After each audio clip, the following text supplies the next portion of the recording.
Japan की economy के बारे में हम अक्सर लॉस्ट डिकेड्स की कहानी सुनते हैं, मतलब दशकों के ठहराव की कहानी। पर क्या हो अगर ये पूरी सच्चाई ना हो? आज हम एक बिल्कुल अलग नजरिए से इस कहानी को देखेंगे।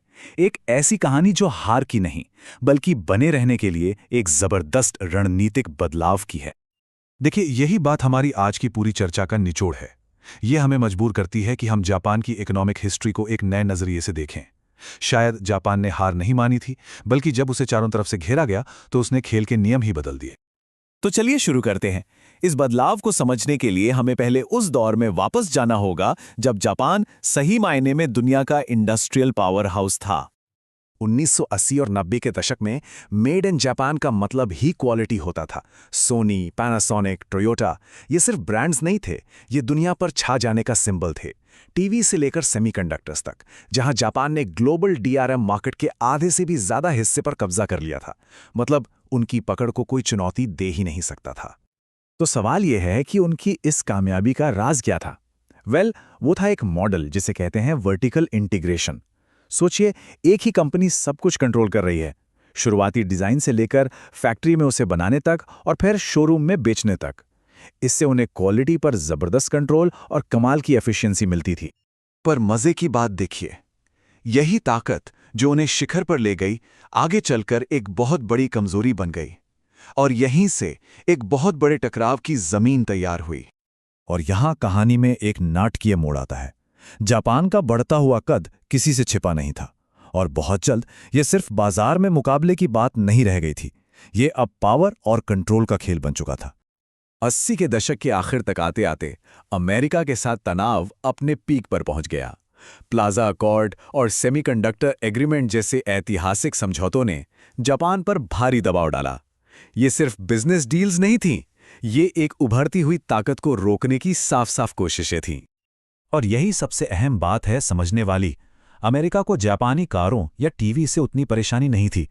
असली मुद्दा यह था कि जापान सिर्फ प्रोडक्ट नहीं बना रहा था, वो पूरे के पूरे सिस्टम पर हावी हो रहा था, खासकर सेमीकंडक्टर्स में, जो भविष्य की टेक्नोलॉजी की नींव थे। और ये वो अनकहा नियम था जो जापान को सीखना पड़ा। आप खेल सकते हैं, आप जीत भी सकते हैं, लेकिन आप खेल के नियम तय नहीं कर सकते। प्लेटफॉर्म यानी ऑपरेटिंग सिस्टम, स्टैंडर्ड्स, कायदे कानून, ये कंट्रोल का असली लेवल था। और ये वो लाइन थी जिसे पार करने की इजाजत नहीं थी। अब इस जबरदस्त दबाव के बीच जापान एक चौराहे पर खड़ा था। या तो वो सीधे टकराव का जोखिम उठाए या फिर कोई दूसरा रास्ता खोजे। और उन्होंने जो रास्ता चुना वो इतिहास के सबसे शानदार लेकिन सबसे कम समझे जाने वाले आर्थिक बदलावों में से एक था। तो उन्होंने अपनी स्ट्रेटेजी को बदला कैसे? उन्होंने दुनिया के सामने दिखने वाले प्रोडक्ट्स का राजा बनने के बजाय पर्दे के पीछे की एक अदृश्य लेकिन बेहद जरूरी ताकत बनना चुना। उन्होंने बड़े बड़े नामों वाले ब्रांड्स की जगह ऐसी टेक्नोलॉजी पर फोकस किया जो दिखती तो नहीं, पर जिसके बिना दुनिया का काम ही न चले।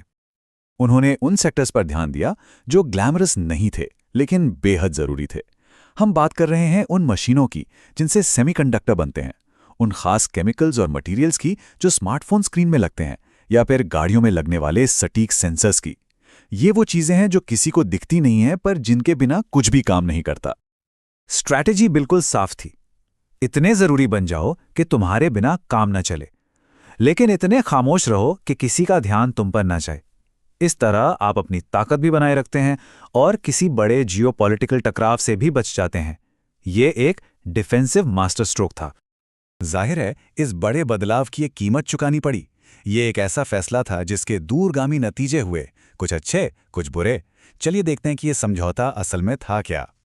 उन्होंने सोनी या पैनासोनिक जैसे ग्लोबल ब्रांड्स की पहचान खो दी। वो गूगल या एप्पल जैसे टेक जायंट्स नहीं बना पाए, लेकिन बदले में जो मिला वो भी कम जरूरी नहीं था। रोजगार में स्थिरता, अपनी गहरी तकनीकी विशेषज्ञता का संरक्षण और सबसे बढ़कर लगातार अंतर्राष्ट्रीय टकराव से बचाव। और यही बात हमें लॉस्ट डिकेड्स की धारणा से वापस जोड़ती है। बाहर से देखने पर ऐसा लगा कि जापान ठहर गया है, लेकिन अंदर ही अंदर इकोनॉमी ढह नहीं रही थी। वो खुद को संभाले हुए थी, एक ज्यादा खामोश और ज्यादा टिकाऊ तरीके से जिंदा थी।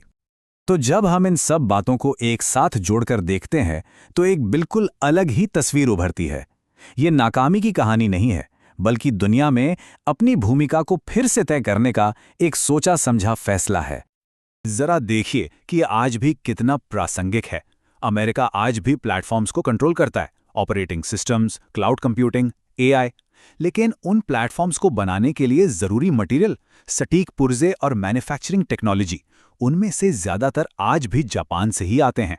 ये कोई इत्तेफाक नहीं है, ये दशकों पहले लिए गए एक रणनीतिक फैसले का सीधा नतीजा है। और यहीं इस स्ट्रैटेजी के रक्षात्मक प्रतिभा दिखती है। उन्होंने दुनिया पर छा जाने की दौड़ छोड़ दी, लेकिन बदले में एक ऐसी जरूरत बन गए जिसे कोई भी नजरअंदाज नहीं कर सकता। आप ग्लोबल सप्लाई चेन से जापान को हटा ही नहीं सकते, क्योंकि ऐसा करने पर बहुत कुछ ठप पड़ जाएगा। और आज की दुनिया में जहां सप्लाई चेन्स नाजुक हैं और जियोपॉलिटिकल तनाव बढ़ रहा है, ये खामोश ताकत पहले से कहीं ज्यादा कीमती लगती है। एक ऐसी दुनिया में जो बहुत ज्यादा नजर में रहने के खतरों को समझ रही है, शायद अदृश्य रहने में ही असली समझदारी है। तो ये सवाल सोचने वाला है, असली आर्थिक ताकत क्या है? सबसे बड़े और सबसे चमकदार ब्रांड्स का मालिक होना, या फिर ग्लोबल सिस्टम का एक खामोश लेकिन इंडिस्पेंसेबल यानी ऐसा हिस्सा होना जिसके बिना काम ना चले? जापान की कहानी हमें बताती है कि जवाब शायद उतना सीधा नहीं है जितना हम सोचते हैं।